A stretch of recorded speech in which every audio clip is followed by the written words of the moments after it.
Hello and welcome to Tip for Tip, episode number 2. My name is Christian. And my name is Aaron. And on today's episode, we talk about how to manage multiple social media accounts, what time to actually post those accounts, and then how to get the most flavor out of your popcorn. And today we have a special guest, Carol Davis from Crave Popcorn down in Plano, Texas. Okay, so one of the things that frustrates me is I don't know how to manage multiple social medias. I can kind of do Facebook, but then I don't know if I need to do the same content on Instagram and Pinterest. And as far as timing, what do you guys recommend? All right, Carol, great question. We actually get this quite a bit. There is software out there that will help alleviate some of that pain. Now with Facebook, it's best to just schedule your posts anyway because Facebook loves Facebook, and so I would not suggest to use scheduling software to do anything with Facebook. But for Pinterest, you can use something that's called Buffer, and we'll drop the link for that so you can check it out. It will be free for you, the first version of that. But scheduling your posts is probably the most important thing about managing your social media platforms and networks.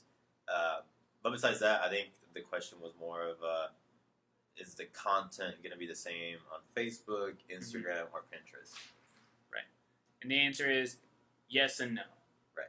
Yes, you can use the same content over again, but it's about how you tell that story or how you deliver the message. So, for example, let's say that we're doing an event, right?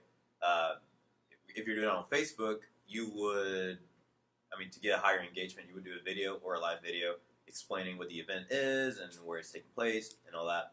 Now, if you go to Instagram or Pinterest, you probably don't want to do a video on Instagram just because it doesn't get as high engagement as a picture.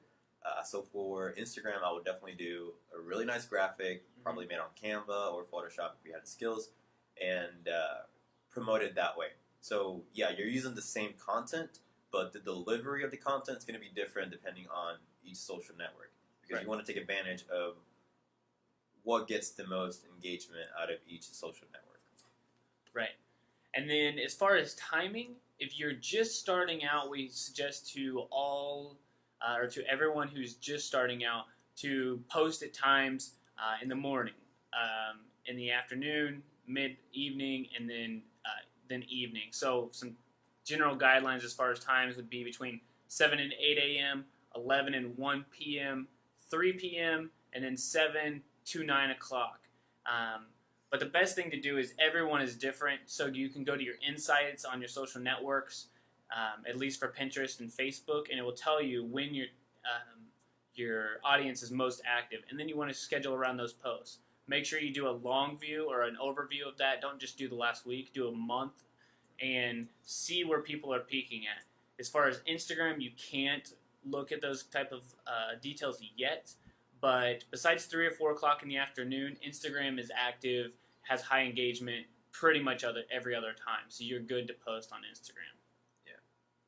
And I think, overall, if, let's say, she is posting something on Facebook, would she want to post the same thing on Instagram and Pinterest at that same time? No. So I would not post the exact same content at the exact same time because your audience is on different platforms watching you for different reasons. So if they can watch everything that you do on Facebook, why would they follow you on Instagram or Pinterest? So don't do the timing all the same. You can schedule them, but hit different time points so you can hit different audiences who are watching you. Right. Yeah, I think that's good. All right. And now a tip from Carol. Okay, so for a little tip for you for at home, if you're popping popcorn at your house, you want to add some seasonings to it, like extra butter or some like dill seasoning or ranch seasoning. My best advice is to do it right away when it's hot, right out of the microwave or right off the stovetop. And then the seasoning will adhere to the popcorn.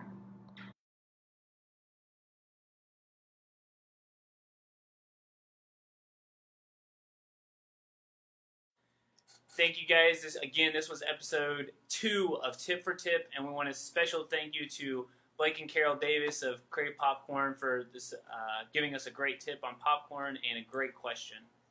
Yes, and If you are a small business owner and you want to be in our show for the next few weeks, please reach out to us and we'll show you how to do it. Yeah. Thank you. Thanks, guys.